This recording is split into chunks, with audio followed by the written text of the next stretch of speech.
Hello दोस्तों, आज हम लोग जानेंगे लिफ्ट एक्सेल कैसे काम करता है।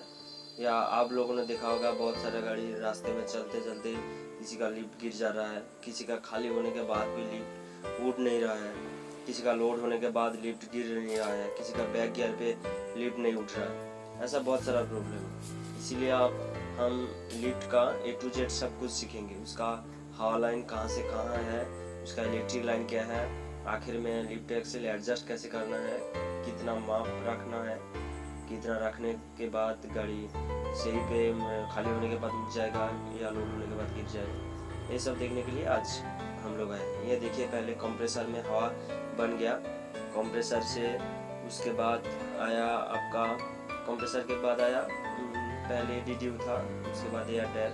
अभी BS6 गाड़ी में उसको बोलते हैं APDA। पहले एयरटेल लगा रहता था, ग्राउंड एयर ड्रायर। ये पहले BS4 तक ये गाड़ी में सब एयरटेल लगा रहता था। अभी BS6 में APDA आया। ये ऐसा दिखता है, बिल्कुल नूर का APDA, नूर कंपनी का है ऐसा APDA। ठीक है, APDA हाँ लाइन पूरा A to Z पूरा देखेंगे आज। APDA के बाद आ जाता है सिस्टम प्रोडक्शन वाल्व। देखिए, सिस्टम प्रोडक्शन वाल्व के लिए सिस्टम प्रोडक्शन वाल्व ऐसा दिखता है। हवा को चारों तरफ बांटते हैं। एक इनलाइन, एक और कुछ नंबर 22, 23, 24, ये 4 लाइन है। आउटपुट एक इनलाइन पहले एक नंबर पर। एक बार देखेंगे ये सब लाइन कहाँ जाता है। 21 नंबर लाइन जाता है पीछे के ब्रेक, रेयर ब्रेक पकड़ने के लिए 21 नंबर लाइन दिए गए। अच्छा, 22 नंबर जाता है फ्रंट ब्रेक पकड़ने के लिए। फ्रंट ब्रेक का लाइन 22 नंबर से कनेक्टेड है। ये दोनों 21 और 22 ये दोनों तो सर्वो पे गया, या ब्रेक ड्यूल भाग जो ड्राइवर का ब्रेक पेडल के नीचे लगा हुआ है, ये वाला सिस्टम, ये दोनों वहीं पे कनेक्टेड है। 21 और 22 नंबर लाइन, 21 लाइन पीछे की ब्रेक और 22 नंबर सामने ब्रेक। बस उसके बाद आया 23 number line. 23 number line connection दिया गया है हैंड ब्रेक का लाइन, उसमें कनेक्टेड है 23 नंबर लाइन, सिर्फ हैंड ब्रेक उसमें। 24 नंबर पर लाइन में दोनों चीज़ कनेक्टेड है। एक तो लिफ्ट एक्सेल और एक तो आया आपका बूस्टर, क्लच बूस्टर जो होता है, वही क्लच बूस्टर भी 24 नंबर लाइन से है। 21 में फ्रंट ब्रेक, 22 में रेयर ब्रेक, 22 में फ्रंट ब्रेक, 23 नंबर में हैंड ब्रेक और 24 नंबर में लिफ्ट एक्सेल और बूस्टर। बस हो गया। बस यही देखेंगे लिफ्ट एक्सेल कैसे काम करता है, बाकी सब चीज़ छोड़ दीजिए, हम सब कर देते हैं। सिर्फ हम देखेंगे आज लिफ्ट एक्सेल का हवा लाइन। बस यहाँ तक आ गया। 24 नंबर पोर्ट के बाद हम ड्रॉ करेंगे, सीखेंगे जो कहाँ से कहाँ हवा जाता है।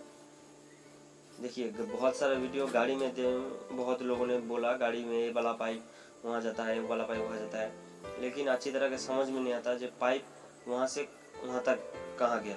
बोर्ड में आप इसीलिए दिखा रहा हूँ आप लोगों को, जब पूरा डायग्राम की तरफ कहाँ से कहाँ लाइन जाता है, किसी को पूछने की ज़रूरत नहीं। आप बाद में अकेले भी पाइप खोल के लगा भी सकते हैं, किसी को पूछने की ज़रूरत भी नहीं पड़ेगी। चलिए देख लेती हूँ।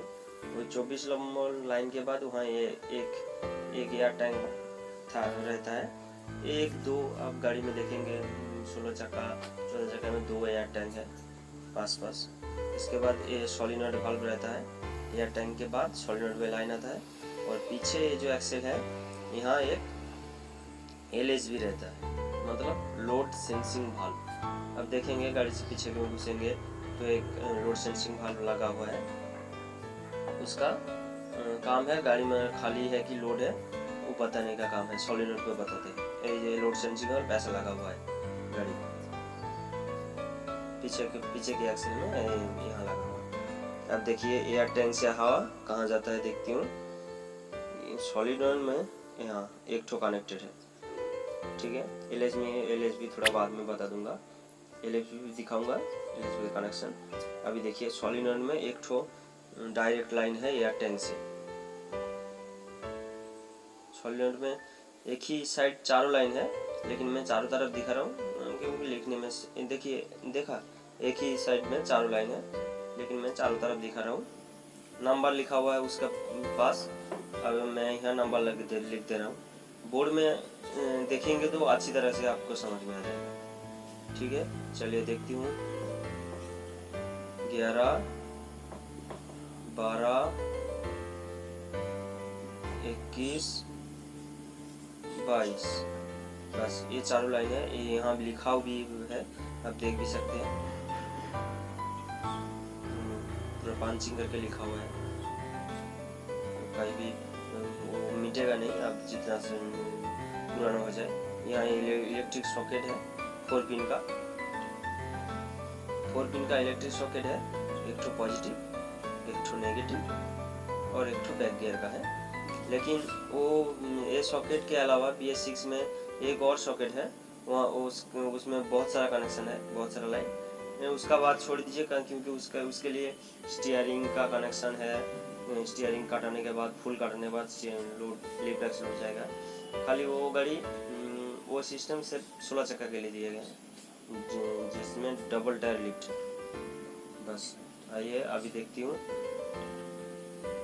हवा एयर टैंक से डायरेक्ट 12 नंबर से ही सॉलिनॉइड में घुसता है, मतलब 12 नंबर पे आपको टैंकी से डायरेक्ट कनेक्शन मिलेगा। हमेशा हवा रहेगा 12 नंबर पे। अभी देखिए बाकी चारों लाइन कहाँ जुड़ा हुआ है ये दिखाती हूँ। अभी देखिए यहाँ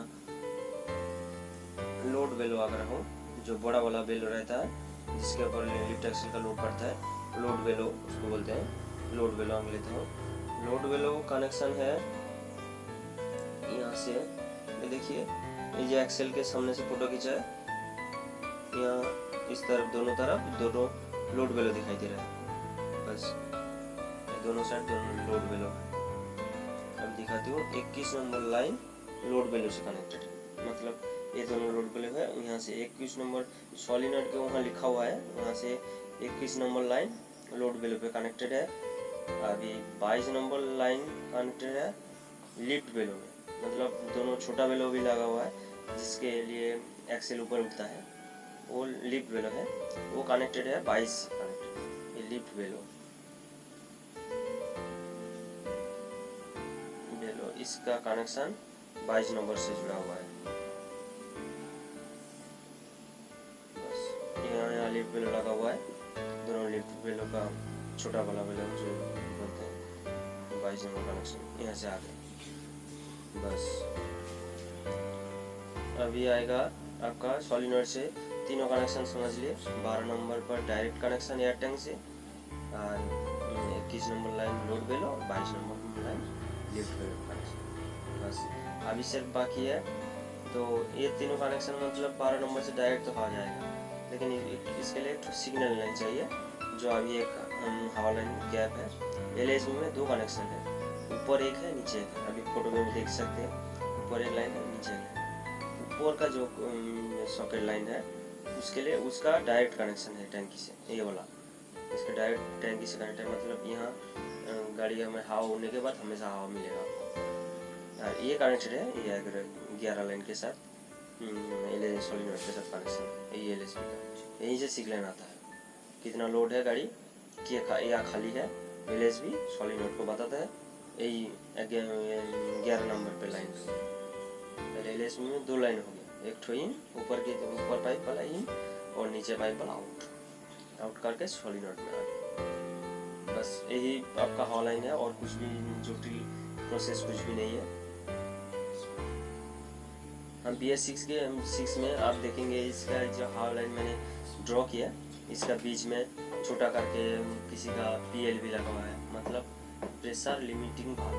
उसमें प्रेशर सेट करके रखा है कंपनी वालों ने। वो किसी का बीच में कोई रिलीज वाल्व लगा हुआ है, वो तो यहाँ दिखाई नहीं देगा। बस कहाँ से कहाँ हवा जाता है ये सब बताने के लिए ये लाइन पूरा। ये BS6 गाड़ी में किसी का ऐसे ऊपर छोटा सॉकेट है, उसमें बहुत सारा लाइन है, स्टीयरिंग का है, बैक गियर का है, मतलब ऐसे 16 चक्का के लिए दिए गए हैं। बस अब मिटा देती हूँ। अभी आप लोग हम देखेंगे कितना एडजस्ट रहना चाहिए पीछे LSB में, कितना एडजस्ट कर। कोई रास्ते का मिस्त्री ऐसा करते हैं, एडजस्ट कर देते हैं खाली पे, तो लोड होने के बाद गिरता नहीं है।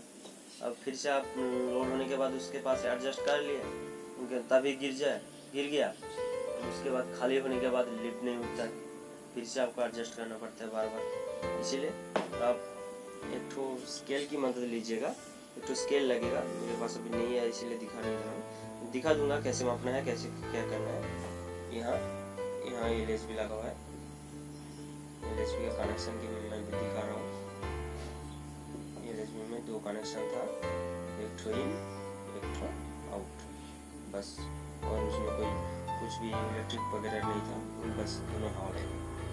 अच्छा, इसका सामने एक लगा हुआ है, नाट दे के कैप लगा हुआ है,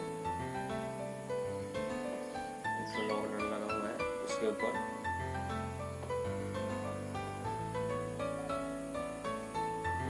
ड्रॉ कर लेता हूँ, लॉक नट रहता है यहाँ से बाहर की तरफ, ऐसा करके छोटा सा रोड रहता है। फोटो भी दिखाऊंगा आपको साइड में, आपको अच्छी तरह समझ में आ जाएगा। यहाँ एक रबर लगा हुआ रहता है, जो लॉक रबर उसको बोलते हैं। यहाँ से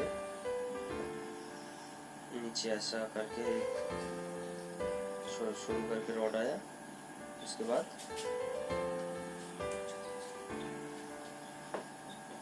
उसको थोड़ा साइड में थोड़ा आगे करके ड्रॉ कर लेता हूँ।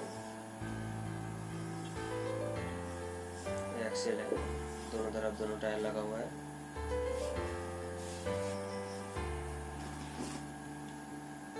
यहाँ एक रबर लगा हुआ है, रबर लगा के यहाँ नीचे बस। मतलब एक्सेल लोड पड़ेगा तो ऊपर उठेगा, ऊपर उठने के बाद आपका लोड का सिग्नल जाएगा, यहाँ नीचे गिर खाली होगा तो नीचे गिरेगा, तब लोड खाली का सिग्नल जाएगा। अभी दिखा देती हूँ इसको माप कितना रखना है, जो हमेशा लोड पे गिरेगा और खाली पे उठ जाएगा। इसको नाम देता हूँ ABC, बताने के अच्छा रहेगा बताने के लिए। A का माप कितना है, B का माप कितना है, C का माप कितना है, छोटा सा माप। अब तीनों का माप देख लीजिएगा, तो स्केल से वही माप रख दीजिएगा, तो गाड़ी में बार बार मापना नहीं पड़ेगा, या कहीं स्लिप टूटने का या गिरने का कुछ प्रॉब्लम भी नहीं आएगा। चलिए देख लेते हैं उसका माप कितना रहता है।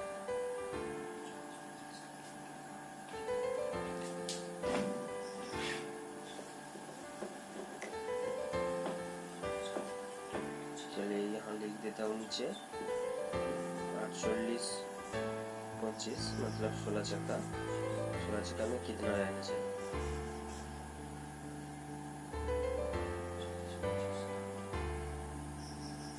आपका NRS सस्पेंशन हुआ तो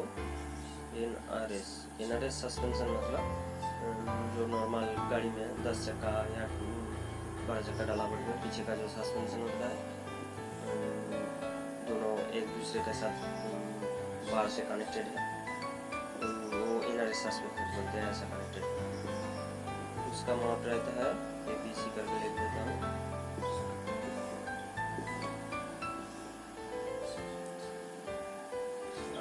इसका NRS सस्पेंशन का हुआ ये 106 मिलीमीटर। अच्छा, उसके बाद ऊपर का 106 हो गया, और इस साइड में भी बीच वाला का 255, और C का छोटा का जो होता है ये 42.5।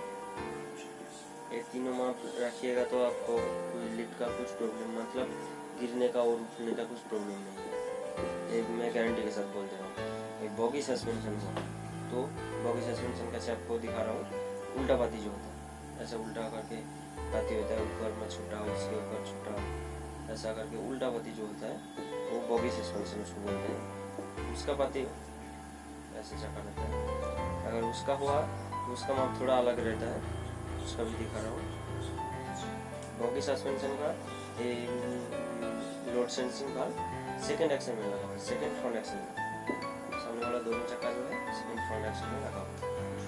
उसका रहेगा 140 ए, बी रहेगा 280, सी रहेगा 39.5। यही माप आप स्केल से माप के एडजस्ट कर दोगे तो गिरने का उठने का कोई मतलब कुछ प्रॉब्लम नहीं है। बस रख के देखिए। चलिए वीडियो अच्छा लगा तो एक लाइक ज़रूर कर दीजिएगा। चलिए जय हिंद।